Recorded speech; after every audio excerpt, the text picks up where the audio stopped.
और जो कार्यपालिका होती है उसको हम 2 स्तरों में विभाजित कर रखे हैं। नहीं, एक कार्यपालिका के 2 टाइप्स भी हम कह सकते हैं। अभी टाइप तो इनके अलग है, मैंने 2 स्तरों में इसको विभाजित कर रखा है। पहला होता है राजनीतिक कार्यपालिका जो राजनीतिक में आता है, और स्थायी कार्यपालिका जो नीचे आते हैं, जैसे IAS होता है, IAS हो जाएगा तुम्हारा, IPS हो जाएगा, ये सब, और नौकरशाही जो भी नीचे काम करते हैं कर्मचारी, वो सब हो जाएंगे, ठीक है, स्थायी कार्यपालिका में। और जो राजनीतिक कार्यपालिका में, ऐसे आप समझ ही रहे हो, राजनीतिक का मतलब क्या हो जाता है। राजनीतिक का मतलब हो जाता है जो राज्य द्वारा होता है, जिसमें सरकार के प्रधान होते हैं और मंत्री होते हैं और नेता होते हैं, उसे हम राजनीतिक कार्यपालिका कहते हैं। सिंपल सा बात था, ठीक है। और दूसरा पढ़ते हैं, ये देखो, ये रहा हमारा मतलब जो हमारे इंडिया में है ना, कौन सी कार्यपालिका पाई जाती है, ये तो हमें पता है, ये वाली कार्यपालिका पाई जाती है, संसदीय व्यवस्था कार्यपालिका पाई जाती है, ठीक है। और जो यहाँ पे राष्ट्रपति होता है वो नाम मात्र का कार्यपालिका होता है।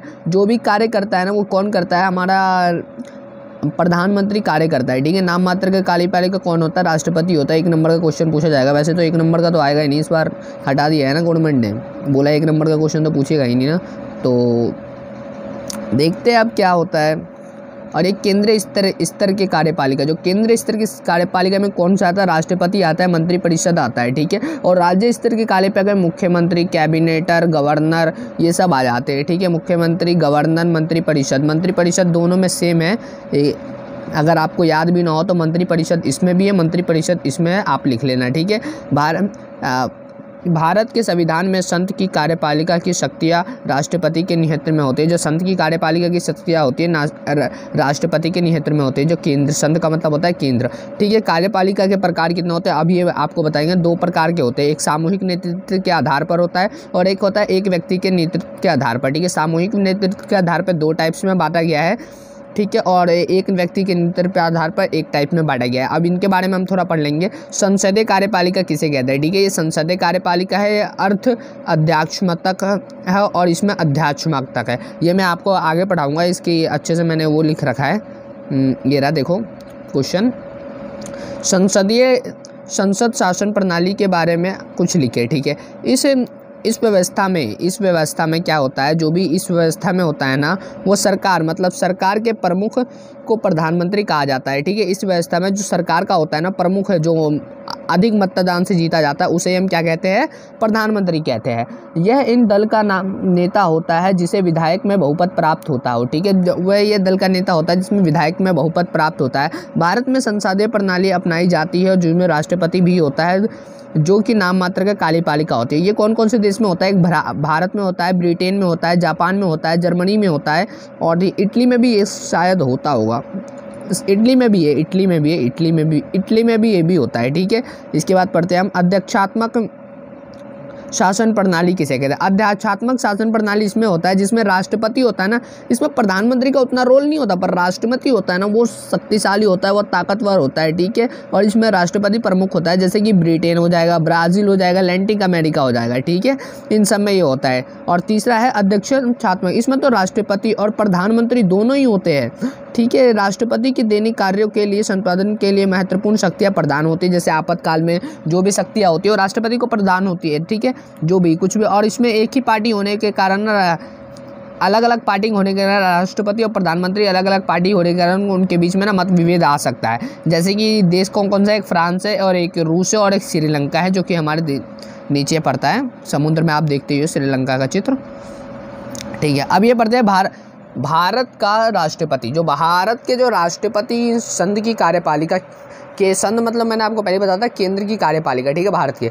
भारत में संविधान के अनुसार, ये तो दिख ही नहीं रहा यार क्या लिखा था मैंने, देखो इसको कट करते हैं। संविधान के अनुसार संघ की कार्यपालिका की शक्ति राष्ट्रपति के नियंत्रण होती है। जो भी संविधान के अनुसार एक लिखा गया है कि जो भी संघ की केंद्र की कार्यपालिका है वो किसके नेतृत्व में रहती है, राष्ट्रपति के नेतृत्व में रहती है। और ठीक है, राष्ट्रपति भारत का प्रथम नागरिक होता है, ये हमें पता चल गया। राष्ट्रपति 5 वर्षों के लिए चुना जाता है, ये भी पता चल गया हमें। और सीधा जनता के द्वारा नहीं चुना जाता है, बल्कि जो जनता के द्वारा नहीं चुना जाता, ये जो जनता द्वारा चुने का जो नेता होते हैं ना, उनके द्वारा ये चुना जाता है, जिसे हम राष्ट्रपति कहते हैं, ठीक है। और इनकी एज लिमिटेड होती है, कितनी एज लिमिटेड इनकी होती है भाई, देख लो 35 ईयर्स होती है, और 9 में एक एज लिमिटेड, मतलब 35 ईयर्स होती है। इसके बाद कोई एज का कोई पंडा नहीं होता, 35 से ऊपर हो जाना चाहिए पर 35 से नीचे नहीं होने चाहिए, ठीक है। राष्ट्रपति के पास एक कार्यपालिका और कानून और आपातकालीन शक्तियाँ होती है। जैसे राष्ट्रपति के पास है ना एक कार्यपालिका मतलब कार्यकारी का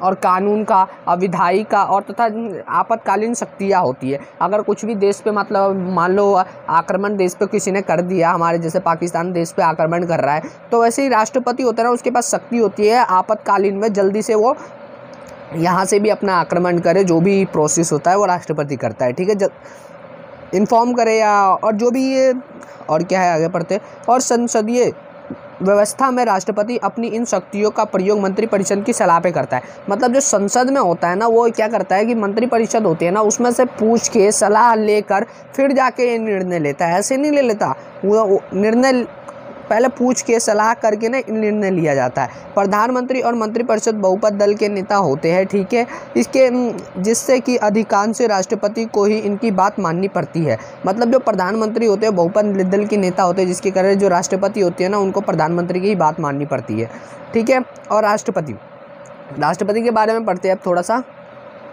राष्ट्रपति मंत्रिपरिषद की सलाह को लौटा सकता है। हाँ, ये बात तो कन्फर्म है, मंत्रिपरिषद की सलाह को तो लौटा सकता है वो, और इन्हें अपने फैसले पर पूर्ण विचार करने के लिए भेज सकता है, ठीक है, हमें ये भी पता है। यदि मंत्रिपरिषद की पूर्ण विचार के बाद भी राष्ट्रपति फिर भी भेज देता है तो उसे स्वीकृति देनी पड़ती है किसी भी कारण। अगर नहीं दिया जाता उसे फिर तो भेज सकता है पर दबाव के कारण उसे स्वीकृति देनी पड़ती है। राष्ट्रपति के पास पीपो, ये यहाँ पे गलत लिखा है, पॉकेट पीडो होगा, पॉकेट पीडो लिखा होगा यार, यहाँ पे मिस्टेक है, पॉकेट पीडो होगा, जिससे वह संसद द्वारा पास विधेयकों को स्वीकृति देने में देरी कर सकता है या स्वीकृति प्रदान करने में मना कर सकता है। अगर सरकार की राष्ट्रपति ने विधेयक लौटा दिया और उस पर पूर्ण विचार करने के लिए कह सकता है। हाँ, ये पॉकेट पीडो उसे ही कहते हैं जब कोई उसे देता है और राष्ट्रपति को जो नोटिस देता है, जैसे कि इस पे आपको हस्ताक्षर करना है, ये मुझे लागू करना है, तो क्या होता है कि जो राष्ट्रपति होता है ना वो हस्ताक्षर अगर उसे लगा कि इसमें कुछ गलती उलती है तो उसे पूर्ण विचार करने के लिए भेज देता है, उसे हम पॉकेट पीडो कहते हैं, ठीक है। इसमें भी वही लिखा हुआ है, कुछ ज़्यादा नहीं लिखा हुआ। राष्ट्रपति बहुपद वाले दल के नेतृत्व में से एक प्रधानमंत्री के रूप में नियुक्त करता है, लेकिन अगर कभी ऐसा हो जाए कि बहुपद प्रधान ना हो या गठबंधन वाली सरकार बनती है तो उसे पीएम पद के लिए एक से अधिक दावेदार सामने आ जाता है। ऐसे में राष्ट्रपति अपनी शक्तियों विशेष अधिकारों का इस्तेमाल करके उसे मतलब अगर मान लो कि गठबंधन सरकार से बनता है और बहुत सारे पीएम पद पे बैठने के लिए बहुत सारे आ जाते हैं, तो पर उस पर क्या करता है जो राष्ट्रपति है ना वो अपने अधिकार से विशेष अधिकार इस्तेमाल करके कुछ भी अपना कानून इस्तेमाल करके उस पर किसी और को बैठा सकता है, ठीक है। और मंत्रिपरिषद, कैबिनेट, मोस्ट इम्पोर्टेंट, कैबिनेट का कार्य क्या होता है, ये टॉपिक्स लिखे हुए हैं, आप पढ़ लेना यार। वैसे पढ़ोगे तो है नहीं, पढ़ लेना कुछ तो पढ़ोगे। अरे कहाँ चला गया, ये रहा ना, ये रहा, सॉरी यार, ये रहा। भारत का प्रधानमंत्री और मंत्रिपरिषद क्या है, अच्छा ये भारत में प्रधानमंत्री एक ताकतवर पद है, ये तो हमें ही पता है भाई, ताकतवर पद है। ये लोकसभा के बहुपद वाले दल का नेता होता है, ये भी हमें पता है। अबे कुछ नया बताना, जब तक इसमें बहुपद रहता है तब तक वह पीएम पद पर रहता है। वह निर्धारित रहता है कि मंत्रिपरिषद में कौन कौन लोग होंगे। मंत्रियों को उनकी वास्तविक योग्यता के आधार पर विभिन्न मंत्रालय दिए जाते हैं। अबे ये तो हमें पता ही है, कुछ और नया बता यार। पीएम के बारे में तो हमें पता ही है यार, मैंने पहले बता रखा है। मंत्रिपरिषद, हाँ ये नया है कि मंत्री को निर्माण के लिए कितने प्रकार में, 3 प्रकार में बांटा जाता है। अभी आगे मैंने इसकी डेफिनेशन लिख रखी है, पढ़ लेना, ठीक है, अभी पढ़ा ही दूंगा, टेंशन क्यों ले रहे हो। और यह प्रधानमंत्री तथा समस्त मंत्रिपरिषद के लिए संसद का सदस्य होना अनिवार्य है। अरे चल भाई, हम भी पता है ये भी। संसद का सदस्य हुए बगैर यदि कोई व्यक्ति मंत्रिपरिषद में पीएम बन जाता तो उसे 6 महीनों के अंदर ना, ये मोस्ट इंपॉर्टेंट है, 6 महीनों के अंदर ही उसे कोई भी किसी भी सदस्य में सदन लेनी पड़ती है, ठीक है। उसके साथ पूर्ण मतलब किसी भी 6 महीने में ना वो के भीतर वो संसद का सदस्य बनना चाहिए, नहीं तो उसे पीएम से हटा देते हैं। बन ही जाएगा यार, डर के मारे तो बोलेगा पद हटेगा, इससे अच्छा बन ही जाता हूँ भाई, किसी के सदस्य में आ जाता हूँ। ठीक है, अब यही बोल रहा था मैं, 3 प्रकार के होते हैं कैबिनेट, एक राज्य मंत्री, एक उप मंत्री। कैबिनेट क्या करता है? बहुत सिंपल है, इसके बीच में अंतर है इनका फॉर्मल राजनीतिक महत्व। चलो ये पढ़ते हैं, यहाँ पे पढ़ते हैं कैबिनेट मंत्री के पास केंद्र सरकार के महत्वपूर्ण मंत्रालय जैसे गृह, रक्षा, बिल, विदेश, अन्य मंत्रालय होते हैं। ठीक है, कैबिनेट के पास सदस्य होते हैं, उनकी बैठक में भाग लेते हैं। ठीक है, कैबिनेट का ये हो गया। और राज्य मंत्री, मतलब राज्य मंत्री में ये होता है, राज्य मंत्री को मंत्रालय विभाग का स्वीकृति प्रदान होता है। ठीक है, ये किन कैबिनेट के मंत्रियों के साथ सहयोग बनाया जा सकता है। सहयोग के मामले में इन्हें कैबिनेट मंत्री के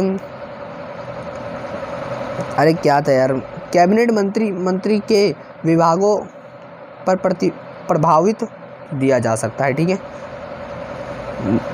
कहाँ गया ये रहा ना, उप मंत्री। ये क्या करता है, जो भी कार्य होता है ना, ये इनकी ना जो भी कार्य होता है इनकी देखरेख करता है, मतलब निर्वाचन करता है। देखो ना, ये रहा उप मंत्री कैबिनेट और राज्य मंत्री के प्रशासनिक कार्यों में मदद करने के लिए निर्वाचित किया जाता है। ये कैबिनेट के सदस्य नहीं होते और ये मंत्रिपरिषद में स्वीकृति प्रभावित नहीं किया जा सकता। ठीक है, आगे बढ़ते।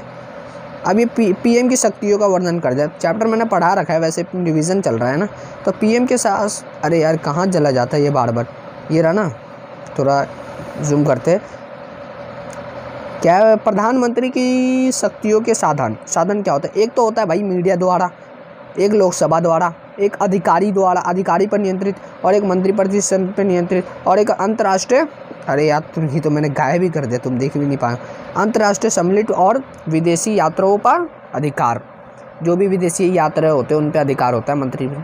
ठीक है, अब जो गठन की सरकार बनी थी वो कब बनी थी? 1989 में बनी थी जो गठन की सरकार बनी थी। इसमें ये लिखा हुआ है कि गठन की सरकार के बारे में। ठीक है, 1989 में मोस्ट इम्पोर्टेंट डेट याद रख लेना। स्थायी कार्यपालिका वही उसे कहते हैं जो स्थित हो, जैसे कि IPS, IAS और नौकरशाह जो उसके नीचे काम करते, उसे ही हम स्थायी कार्यपालिका कहते हैं। ठीक है, ज़्यादा इसमें जाने की ज़रूरत नहीं है। नौकरशाह को कितने भागों में बांटा जाता है? 3 भागों में बांटा जाता है। टाइप्स ऑफ 3, अरे यार लास्ट था ना, ये रहा ना, टाइप्स ऑफ 3 में बांटा जाता है। एक ये रहा। ठीक है, और ज़्यादा कुछ तो अब है नहीं, इंपॉर्टेंट ना लग रहा तो इसलिए मैं आपको बता नहीं रहा। चैप्टर कंप्लीट हो चुका। अगर आपको अच्छी लगी हो तो वीडियो सब्सक्राइब करना, नहीं लगी हो तो अनसब्सक्राइब कर देना। Thank you from watch me video. All the best exam के लिए यार।